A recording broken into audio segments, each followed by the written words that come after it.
नंदुरबार जिल्ह्यातील मंदिरामध्ये dress code लागू होणार आहे। महाराष्ट्र मंदिर न्यास परिषदेच्या अधिवेशनात ड्रेस कोडचा ठराव मंजूर करण्यात आलाय। जिल्ह्यातील अनेक मंदिरांमध्ये प्रवेश करण्यासाठी आता ठरवून दिलेले ड्रेस कोड चालणार आहेत। नंदुरबार जिल्ह्यातील अनेक मंदिरांमध्ये प्रवेश करण्यासाठी ड्रेस कोड लागू होणार आहे। महाराष्ट्र मंदिर न्यास परिषदेकडून असे ठराव करण्यात आले। नंदुरबार शहरात न्यास परिषदेकडून आयोजित करण्यात आलेल्या अधिवेशनामध्ये ड्रेस कोडचा ठराव घेण्यात आला असून मंदिराचे पावित्र्य टिकून राहावे, मंदिरे ही धर्म शिक्षणाची केंद्रे व्हावीत या उद्देशाने नंदुरबार जिल्ह्यात प्रथमच महाराष्ट्र मंदिर न्यासाच्या अधिवेशनात जिल्ह्यातील मंदिरासाठी हा ड्रेस कोड लागू करण्याचा निर्णय घेण्यात आला।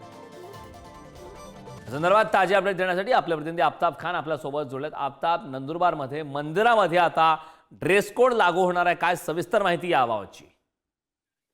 नुकताच नंदुरबार शहरात दंडपाणेश्वर मंदिर परिसरात महाराष्ट्र मंदिर न्यास परिषदेच्या द्वारे एक अधिवेशनचे आयोजन करण्यात आले होते। या अधिवेशनात नंदुरबार जिल्ह्यातील 6 तालुके आणि धुळे जिल्ह्यातील दोंडाईचे आणि साक्री असे 2 तालुके मिळून या 6-8 तालुक्यातील मंदिराचे जे कमिटी आहे त्याचे अध्यक्ष, पुजारी हे यांच्या या अधिवेशनात सहभाग झाला होता। या अधिवेशनात मंदिरचे पावित्र्य जे आहेत ते टिकून राहावे, तसेच मंदिरामध्ये जे येणारे भाविक आहेत त्यांनी काय परिधान करावे यावर एक चर्चा करण्यात आली आणि त्यानंतर मंदिरात आता ड्रेस कोड लागू करण्यात येईल अशी एक ठराव पारित करण्यात आला आहे। मात्र या ड्रेस कोड मध्ये कुठल्या प्रकारचे वस्त्र राहणार याची माहिती आता मिळालेली नाही आहे, तसे यांनी ठरवले देखील नाही आहेत। लवकरच जे आहेत जिल्ह्यातील अनेक मंदिरांमध्ये हे ड्रेस कोड लागू करण्यात येणार आहे अशी नक्कीच माहिती जे आफताब, खूप आयोजक खूप आहेत धन्यवाद त्यांच्या या संपूर्ण माहितीबद्दल।